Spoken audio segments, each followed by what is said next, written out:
Hello friends, ज्ञान ज्योति the knowledge में आपका एक बार फिर स्वागत है। दोस्तों, आज मैं आपको बताऊंगा कि पांडवों के 14 वर्ष के वनवास के अतिरिक्त अर्जुन ने 12 वर्ष का वनवास क्यों भोगा था।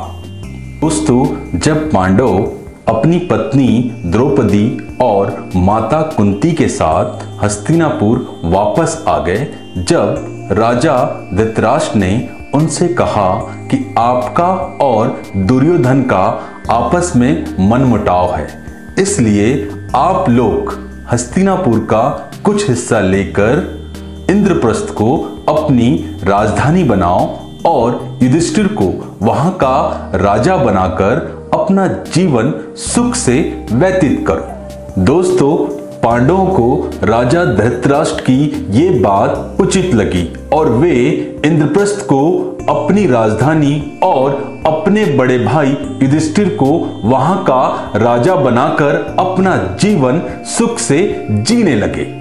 दोस्तों, एक बार देवर्षि नारद पांचों पांडवों से मिले और उनसे कहते हैं कि आप सब भाइयों की एक ही पत्नी द्रौपदी है, तो आप द्रौपदी के साथ एकांतवास में रहने का कोई नियम कायदा बना ले। दोस्तों, देवर्षि नारद की बात सुनकर पांचों पांडवों ने एक नियम बनाया कि यदि हम में से कोई एक भाई जब द्रौपदी के साथ एकांतवास में होगा तो बाकी के चारों भाई महल से दूर रहेंगे, लेकिन यदि कोई भाई महल में आ गया तो उसे 12 वर्ष का वनवास भोगना पड़ेगा। दोस्तों, एक समय बड़े भाई युधिष्ठिर अपनी पत्नी द्रौपदी के साथ एकांतवास में महल में थे। उस वक्त अर्जुन के पास एक पंडित आता है और दुख के साथ उनसे कहता है कि कुछ डाकू मेरी गाय मुझसे छीन कर ले गए हैं, आप मेरी मदद करें मेरी गायों को वापस दिलाने में। दोस्तों, तब अर्जुन पंडित की बात सुनकर असमंजस में पड़ गए, क्योंकि उनके अस्त्र शस्त्र उनके पास नहीं थे, वे महल में रखे हुए थे और वे महल जा नहीं सकते थे। दोस्तों, तब अर्जुन ने पंडित की मदद करने का निर्णय किया और वे महल गए और अपने अस्त्र शस्त्र लेकर डाकुओं से लड़ाई की और पंडित की गाय उन्हें वापस दिला दी। दोस्तों, लेकिन अर्जुन ने पंडित की मदद करने का निर्णय लिया और वे महल चले गए और अपने अस्त्र शस्त्र लेकर डाकुओं से लड़ाई करके पंडित की गाय वापस दिला दी।